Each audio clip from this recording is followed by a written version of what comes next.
ಸಂಸ್ಕೃತಿಯ ತೊಟ್ಟಿಲು ಪಂಚದ್ರಾವಿಡ ಭಾಷೆಗಳಲ್ಲಿ ಒಂದಾದ ಪುರಾತನ ತುಳು ಭಾಷೆಯ ಉಳಿವಿಗಾಗಿ ಹಾಗೂ ತುಳು ಭಾಷೆಯನ್ನ ಸಂವಿಧಾನದ 8ನೇ ಪರಿಚ್ಛೇದಕ್ಕೆ ಸೇರ್ಪಡೆಗಾಗಿ ನಡೆಯುತ್ತಿರುವ ಹೋರಾಟದ ಭಾಗವಾಗಿ ನಿನ್ನೆ ಸಾಮಾಜಿಕ ಜಾಲತಾಣ ಟ್ವಿಟರ್ನಲ್ಲಿ ಟ್ವೀಟ್ ಅಭಿಯಾನ ನಡೆಯಿತು.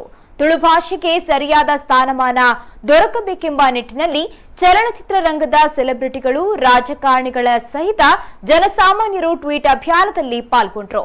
ಶನಿವಾರ ತಡರಾತ್ರಿ 12 ಗಂಟೆಗೆ ಟ್ವೀಟ್ ಅಭಿಯಾನ ಆರಂಭಗೊಂಡಿದ್ದು, ಭಾನುವಾರ ತಡರಾತ್ರಿಯ ವೇಳೆಗೆ ಸುಮಾರು 1 ಲಕ್ಷಕ್ಕೂ ಹೆಚ್ಚು ಮಂದಿ ಟ್ವೀಟ್ ಮಾಡಿ ಸುಮಾರು 2.20 ಲಕ್ಷ ಲೈಕ್ಸ್ ಬಂದಿವೆ. ಮಾಜಿ ಐಪಿಎಸ್ ಅಧಿಕಾರಿ ಕೆ ಅಣ್ಣಮಲೈ, ಸ್ಯಾಂಡಲ್ವುಡ್ ನವರಸ ನಟ ಜಗ್ಗೇಶ್, ನಿರೂಪ್ ಭಂಡಾರಿ, ಅನೂಪ್ ಭಂಡಾರಿ, ರಕ್ಷಿತ್ ಶೆಟ್ಟಿ, ಸಂಸದರಾದ ನಳಿನ್ ಕುಮಾರ್ ಕಟೀಲ್, ಶೋಭಾ ಕರಂದ್ಲಾಜೆ, ದಕ್ಷಿಣ ಕನ್ನಡ ಉಡುಪಿ ಶಾಸಕರು, ಮಾಜಿ ಸಚಿವ ಪ್ರಮೋದ್ ಮಧ್ವರಾಜ್ ಸೇರಿದಂತೆ ಹಲವಾರು ಗಣ್ಯರು ಅಭಿಯಾನದಲ್ಲಿ ಪಾಲ್ಗೊಂಡಿದ್ದು, ಪ್ರಧಾನಿ ನರೇಂದ್ರ ಮೋದಿ, ಗೃಹ ಸಚಿವ ಅಮಿತ್ ಶಾ, ಕರ್ನಾಟಕ ಸಿಎಂ ಯಡಿಯೂರಪ್ಪ ಹಾಗೂ ಕೇರಳ ಸಿಎಂ ಪಿಣರಾಯಿ ವಿಜಯನ್ರಿಗೆ ಟ್ಯಾಗ್ ಮಾಡಲಾಗಿದೆ.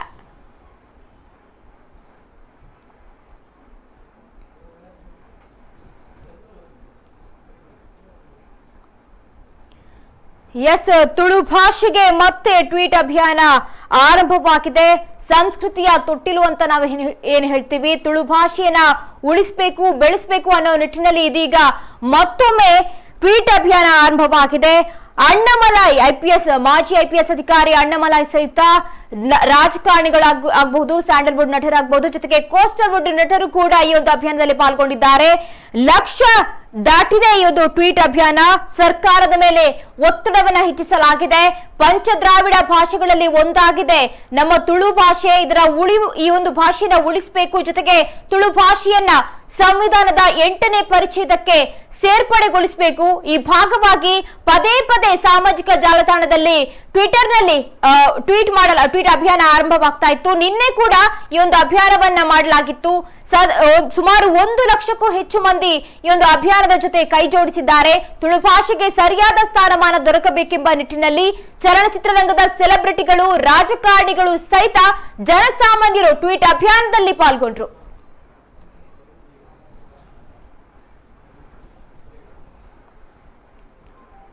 ಈ ಬಗ್ಗೆ ಮಾತಾಡೋದಕ್ಕೆ ನಮ್ಮ ಜೊತೆ ಸಾಮಾಜಿಕ ಹೋರಾಟಗಾರ ಎಂಜಿ ಹೆಗ್ಡೆ ಅವರು ದೂರವಾಣಿ ಸಂಪರ್ಕದಲ್ಲಿದ್ದಾರೆ. ನಮಸ್ಕಾರ ಸರ್. ನಮಸ್ಕಾರ. ಹೇಳಿ. ಸಂಸ್ಕೃತಿಯ ತೊಟ್ಟಿಲು ಅಂತ ನಾವೇನ್ ಹೇಳ್ತೀವಿ ತುಳು ಭಾಷೆಯನ್ನ, ಈ ಭಾಷೆ ಉಳಿಬೇಕು ಅನ್ನೋ ನಿಟ್ಟಿನಲ್ಲಿ ಪದೇ ಪದೇ ಟ್ವೀಟ್ ಅಭಿಯಾನ ಆಗ್ತಾ ಇದೆ. ನಿನ್ನೆ ಕೂಡ ಈ ಒಂದು ಅಭಿಯಾನ ಆಗ್ತಾ ಇತ್ತು. ಏನು ಇನ್ನಾದ್ರೂ ಒಂದು ಸರ್ಕಾರ ನಮ್ಮ ಭಾಷೆಯನ್ನ 8ನೇ ಪರಿಚ್ಛೇದಕ್ಕೆ ಸೇರಿಸುವಂತ ಕೆಲಸ ಮಾಡಬಹುದಾ, ಹೇಗೆ? ನೋಡಿ, ಈಗ ಈ ಹೋರಾಟ ಅನೇಕ ವರ್ಷಗಳಿಂದ ತುಳುನಾಡಿನವರು ಮಾಡಿಕೊಂಡು ಬಂದಿದ್ದಾರೆ. ಬೇರೆ ಬೇರೆ ಸರ್ಕಾರಗಳು, ಜನಪ್ರತಿನಿಧಿಗಳಿಗೆ ಎಲ್ಲ ವಿವರಗಳು ಗೊತ್ತುಂಟು. ಇದನ್ನ ಜಾರಿಗೆ ತರಲಿಕ್ಕೆ ಅಂತ ದೊಡ್ಡ ಸಮಸ್ಯೆ ಏನಿಲ್ಲ. ಈ ಹಿಂದೆ ಅದು ಆಯ್ತು ಅಂತಾನೆ ಹೇಳಿದ್ರು ಕೆಲವರು. ಮತ್ತೆ ನೋಡಿದ್ರೆ ಏನೂ ಆಗ್ಲಿಲ್ಲ.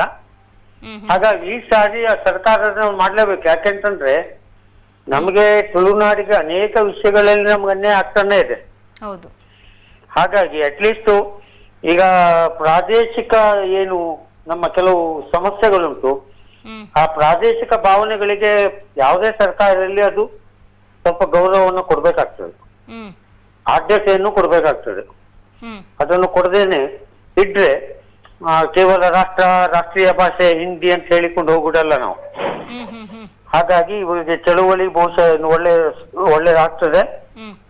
ಈ ಸಾರಿ ಆದ್ರೂ ಜನರು ಎದ್ದು ತಿರುಗಿ ನಿಲ್ತಾರೆ ಮತ್ತು ಜನಪ್ರತಿನಿಧಿಗಳಿಗೆ ಅದರ ಬಗ್ಗೆ ಬಿಸಿ ಮುಡ್ತದೆ ಅಂತ ತಿಳ್ಕೊಂಡಿದೆ.